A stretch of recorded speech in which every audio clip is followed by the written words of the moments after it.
All right, this is Melvin Ramon. Let's talk about music. So the purpose of this video is to congratulate the nominees, the 2020, not nominees, but inductees into my Rock and Roll Hall of Fame. And I'm just going to show a record by them and give a little brief comment on it real quick. Just want to get this up. I haven't been feeling well, but so I didn't do it yesterday. I just want to get this done today, so it's out there. First up, L7. L7 were a grunge band from Seattle, or not from Seattle. They were from Los Angeles. They did sign to Seattle label Sub Pop before the explosion of grunge. All-female band.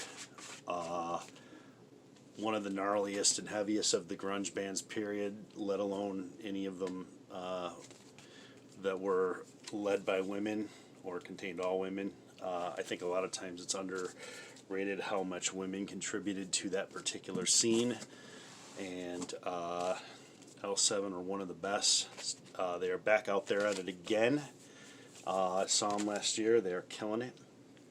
Congratulations to them. Next up is Suicide. This is Half Alive, a compilation of live and early works by them. An electronic duo. Well, kind of before electronic, it's one guy on synths and keys and another guy ranting. Some of the darkest, heaviest, ugliest music you'll ever hear. Hugely influential on developing synth pop and punk rock and post-punk and all sorts of things. Massive band to a certain small group of people. Congratulations to them. Thank you for the music. Next up, Ministry. Probably with the exception of maybe Godflesh, the premier industrial metal band. Crushingly heavy. 9 Inch Nails in particular got virtually every good idea they ever had from Ministry. The induction here does include Ministry sort of famously had a number of side projects, including Revolting Cocks, Palehead, Thousand Homo GJs. Those are all into. Congratulations to them, and thanks for the music. Next up, we have Can, or perhaps it's pronounced Can, I believe.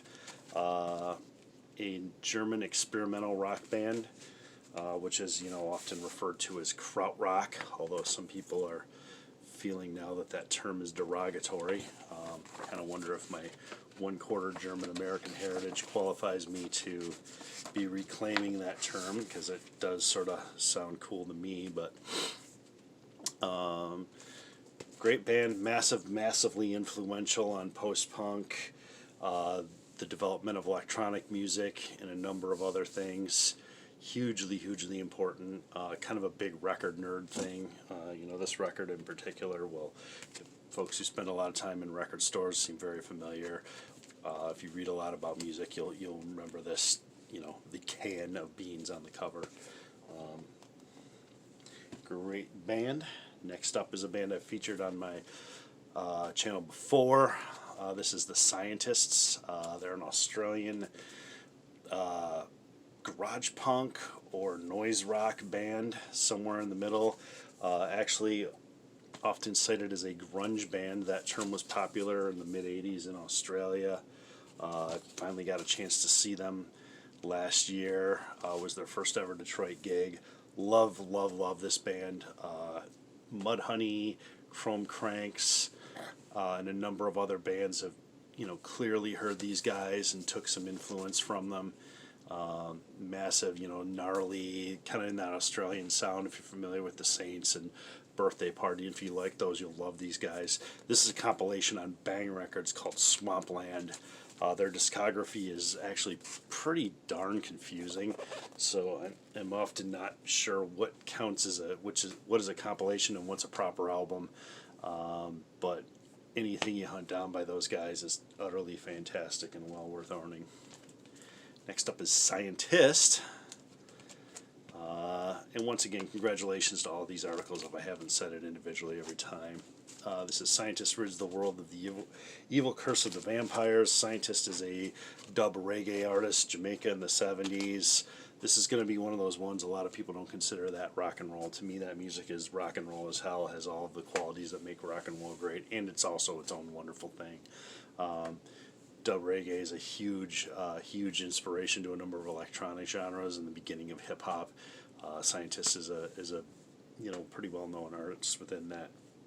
Fantastic sound, just something to kind of put on and just space out to. Love them, love them, love them. Last up here we have Voivod, a Canadian thrash slash speed metal slash progressive slash death metal slash progressive metal, just kind of all around weird, utterly unique metal band. Pulled in some influences from the progenitors of thrash like Venom and Motorhead, of course. Added in some odd hardcore bands like Die Kreutzen, and just centered it all around these really cool sci-fi lyrics and their own unique visual aesthetic done by band members. There's nothing really like them. Fairly influential band, massive in my heart in terms of being just a completely unique metal band that nothing else touches. This, by the way, is their album War and Pain. Or no, this is War and Pain. One of their early ones. It's going to be their first couple are this really raw, gnarly metal sound. They developed in a lot of progressive elements and increasing production as they went along and became, just kind of once again very much their own thing. Very, very cool band. Very glad to have them in my Hall of Fame. And that's all the inductees for this year. You might be saying, hey, wait a minute. These aren't the ones I read about in the paper. And yes, this is not the inductees into the Hall in Cleveland.